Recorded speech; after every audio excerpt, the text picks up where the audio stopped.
ಇವಾಗ ಈ ಕೋವಿಡ್-19ನ ಹೊಸ ಒಂದು ವೇರಿಯಂಟ್ ಆದರೆ JN1 ಅನ್ನು ಹೇಳಿ ಒಂದು ಹೊಸ ವೇರಿಯಂಟ್ ಈಗ ನಮ್ಮ ರಾಜ್ಯದಲ್ಲಿ ಆದರೆ ನಮ್ಮ ದೇಶದಲ್ಲಿ ಸ್ಟಾರ್ಟ್ ಆಗಿದೆ.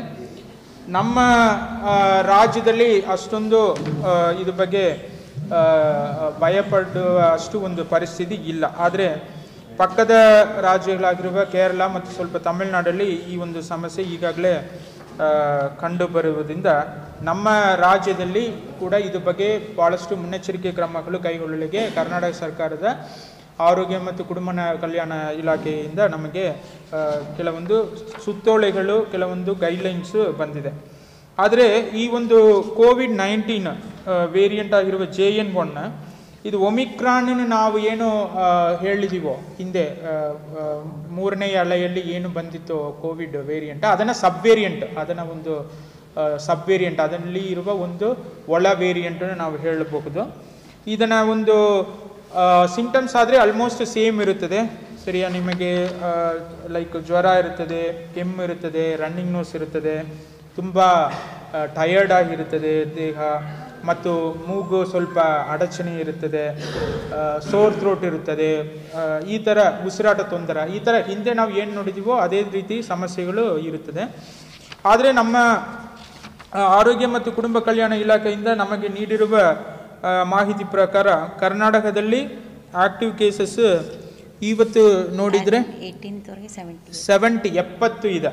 ಸರಿಯಾ, ಇದೇ ಕೇರಳ ಎಲ್ಲ ನೋಡಿದರೆ ಅರೌಂಡ್ 2,000 ಅಷ್ಟು ಇದೆ. ಆದ್ದರಿಂದ ನಾವು ಜಾಸ್ತಿ ಗಾಬರಿ ಪಡುವ ಅವಶ್ಯಕತೆ ಇಲ್ಲ. ಆದರೂ ನಮಗೆ ಸರ್ಕಾರದಿಂದ ನೀಡಿರುವ ಮುನ್ನೆಚ್ಚರಿಕೆ ಕ್ರಮಗಳಲ್ಲಿ ಏನೇನು ಹೇಳ್ತಾರಾದರೆ,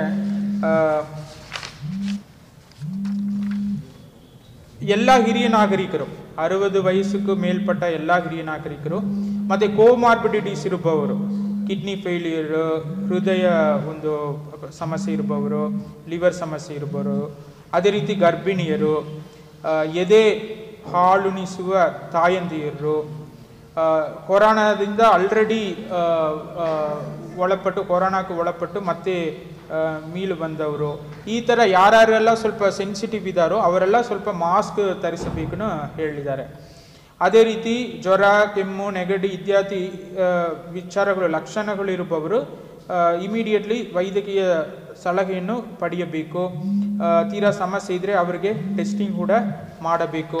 ಈ ಥರ ಕೆಲವೊಂದು ಗೈಡ್ಲೈನ್ಸನ್ನು ನಮಗೆ ಕೊಟ್ಟಿದ್ದಾರೆ.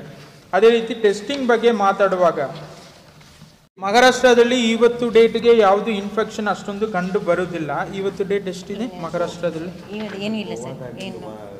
ಮಹಾರಾಷ್ಟ್ರದಲ್ಲಿ ಆಕ್ಟಿವ್ ಕೇಸಸ್ 12 ಅಷ್ಟೇ ಇತ್ತು. ಈವನ್ ನಮ್ಮ ಕರ್ನಾಟಕಕ್ಕಿಂತ ಕಡಿಮೆನೇ ಇದೆ. ಅದೇ ರೀತಿ ಗೋವಾ ರಾಜ್ಯದಲ್ಲಿ 22 ಇದೆ. ಸೊ ಒಟ್ಟಾರೆ ನೋಡಿದರೆ ತುಂಬ ಕಡಿಮೆ ಒಂದು ಇನ್ಫೆಕ್ಷನ್ನೇ ಕಂಡು ಬರುತ್ತದೆ ಉಳಿದ ರಾಜ್ಯಗಳಲ್ಲಿ ಕೂಡ. ಆದರೂ ಸಹ ನಾವು ಬಾರ್ಡರಲ್ಲಿ ಮತ್ತೆ ಮುಂದಿನ ದಿವಸಗಳಲ್ಲಿ ಚೆಕ್ ಮಾಡುವ ಅವಶ್ಯಕತೆ ಬಂದರಲ್ಲಿ ಹಿಂದೆ ಹೇಗೆ ಮಾಡಿದೀವೋ ಆ ರೀತಿ ಬಾರ್ಡರಲ್ಲಿ ಕೂಡ ನಾವು ಟೆಸ್ಟಿಂಗಿಗೆ ಶುರು ಮಾಡುತ್ತೀವಿ. ಈಗ ಅಷ್ಟೊಂದು ಸೀರಿಯಸ್ನೆಸ್ ಇಲ್ಲ.